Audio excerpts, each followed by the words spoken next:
بسم اللہ الرحمن الرحیم الحمد للہ رب العالمین والصلاة والسلام علی اشرف الانبیاء والمرسلین۔ الحمد للہ ہمارا اصول شاشی کے اسباق کا سلسلہ جاری و ساری تھا۔ گزشتہ درس کے اندر ہم نے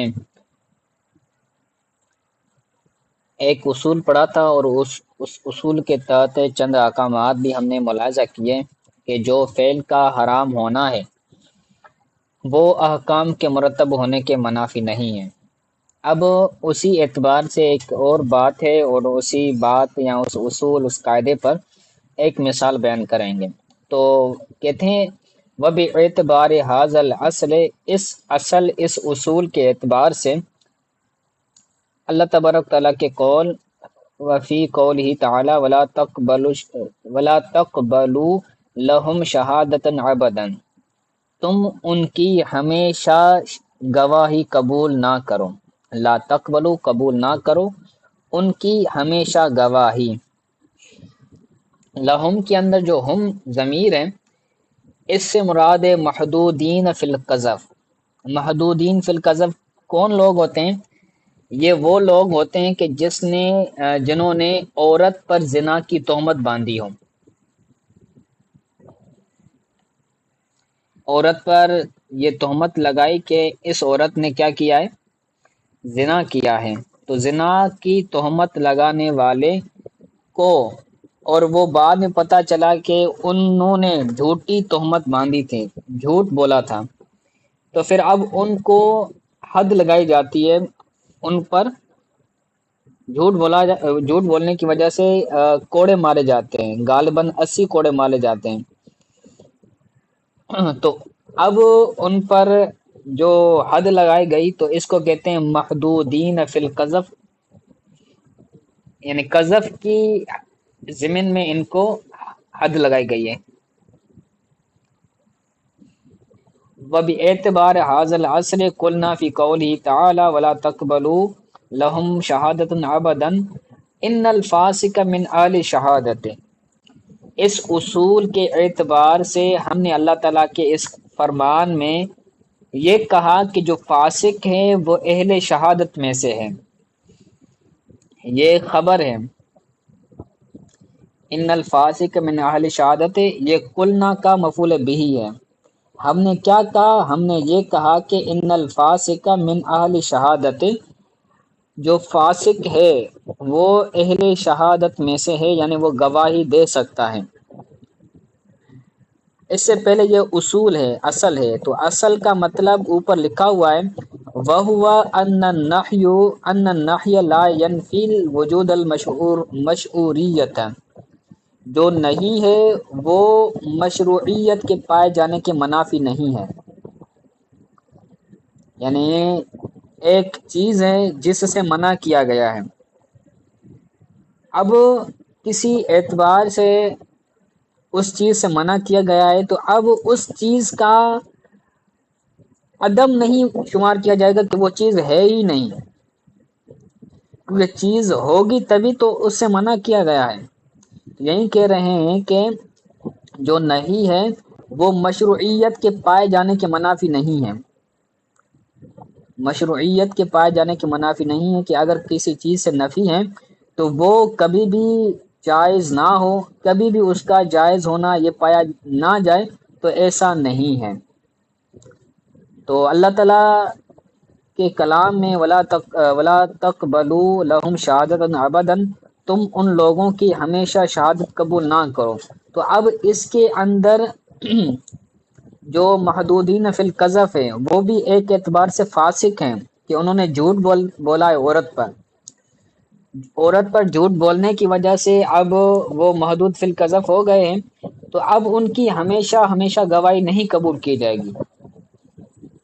تو اب ایسا نہیں ہے کہ ہر فاسق کی گواہی قبول نہیں ہوگی، اس کے اندر صرف ایک قسم کے فاسقوں کی گواہی کو قبول نہ کرنے کا بیان ہے کہ جو فاسق اس اعتبار سے بنا ہو کہ اس نے جھوٹ بولا ہو، لیکن جو عام فاسق ہوگا وہ اہل شہادت میں سے ہوگا۔ جو گناہ گار ہے، جو فاسق معلن ہے، وہ اگر گواہی دیتا ہے تو وہ اس سے بھی جو ہے وہ امر وہ حکم ثابت ہو جائے گا۔ ان الفاسق من اہل شہادت، فاسق اہل شہادت میں سے یعنی وہ گواہی دے سکتا ہے۔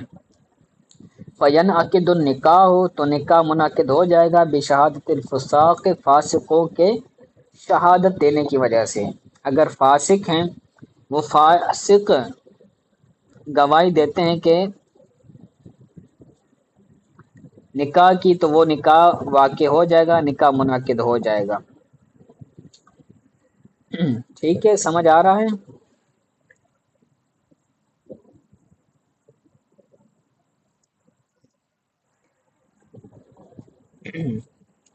تو ہمارے یہاں جیسے رویت ہلال کے اندر گواہیاں موجود ہوتی ہیں، دی جاتی ہیں، تو وہاں پر یہ نہیں دیکھا جاتا کہ متقی پرہیزگار جو غیر فاسق ہو اسی کی ہی گواہی قبول کی جائے گی، بلکہ جو فاسق ہوتا ہے، جو داڑھی منڈا ہوتا ہے، اس کی بھی اس معاملے میں گواہی قبول کی جاتی ہے۔ اس کے بارے میں نبی کریم صلی اللہ علیہ وسلم کا فرمان بھی ہے۔ اور اس کے علاوہ جو نکاح کے اندر سلسلہ ہوتا ہے، نکاح کے اندر گواہوں کا ہونا یہ شرط ہے، بغیر گواہوں کے نکاح ہی نہیں ہوگا۔ تو اگر وہ گواہی دینے والے اگرچہ فاسق ہوں، گناہ گار ہوں، تو پھر بھی ان کی گواہی سے نکاح منعقد ہو جائے گا۔ کیوں؟ لِأَنَّ النَّحْيَ عَنْ قُبُولِ شَهَادَةِ بِدُونِ شَهَادَةِ مُحَالٌ، کیونکہ شہادت کو قبول کرنے سے جو نہیں ہے نا، کہ فرمایا گیا کہ شہادت قبول نہیں ہوگی، تو شہادت کے قبول ہونے سے، شہادت کے قبول کرنے سے جو نہیں ہے، یہ شہادت کے بغیر ہو ایسا محال ہے۔ ایسا ہو ہی نہیں سکتا کہ شہادت کو قبول کرنے کی جو نہیں ہے وہ شہادت کے بغیر ہو۔ شہادت کو قبول کرنا تب پایا جائے گا جب شہادت ہو۔ قبول کرنا اور شہادت یہ بظاہر تو الگ الگ چیزیں ہیں، لیکن شہادت کو قبول کرنا، یہ جو جملہ ہے، یہ جو الفاظ ہیں، ان کے اندر شہادت کا ہونا ضروری ہے۔ تو اگر شہادت نہ ہوگی تو ہم قبول کس کو کریں گے؟ تو یہی کہہ رہے ہیں کہ لِأَنَّ النَّحْيَ عَنْ قبول شہادت، شہادت کو قبول کرنے سے، گواہی کو قبول کرنے سے جو نہیں وارد ہوئی ہے، تو یہ بغیر شہادت کے محال ہے کہ شہادت ہوگی تبھی تو اس کو قبول کرنے سے روکا گیا ہے۔ لہذا معلوم ہوا کہ جو فاسق ہوتے ہیں وہ اہل شہادت ہوتے ہیں۔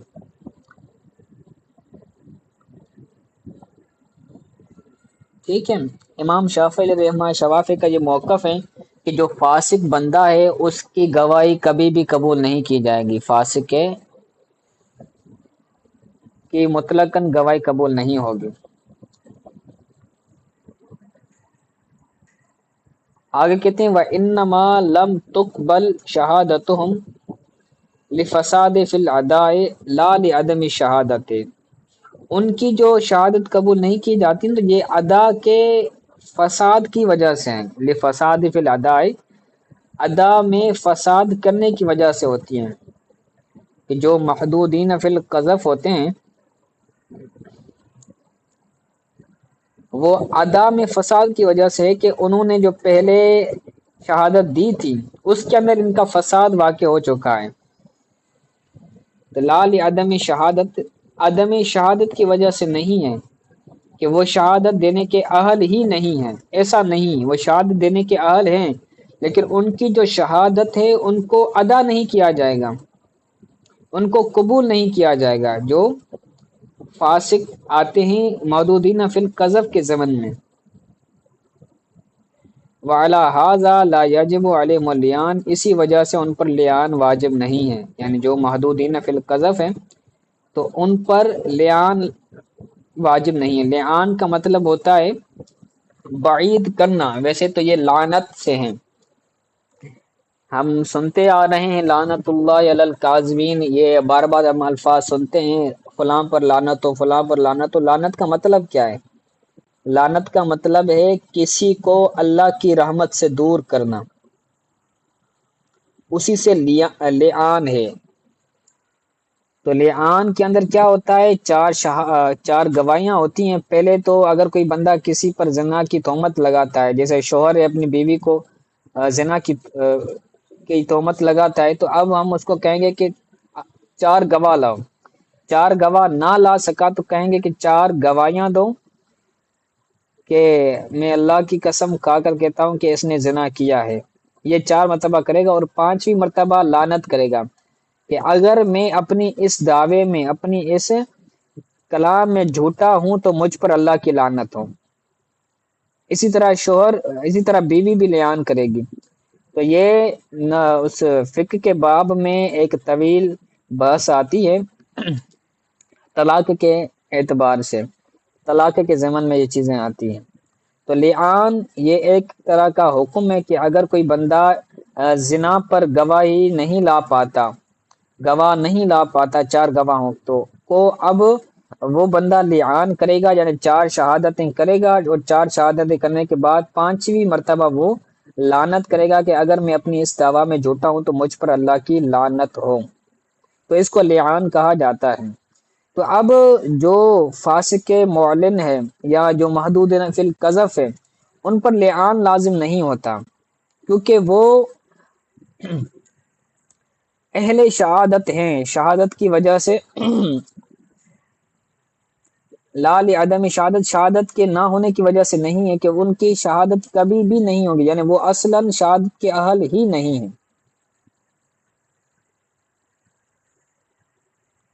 ٹھیک ہے، اس کا بس نیچے حاشیہ نمبر 3 کے اندر لکھا ہوا ہے کہ کسے کہتے ہیں لعان، اس کا بھی بیان موجود ہے اور دوسری چیزیں بھی لکھی ہوئی ہیں، تو وہاں سے آپ دیکھ سکتے ہیں۔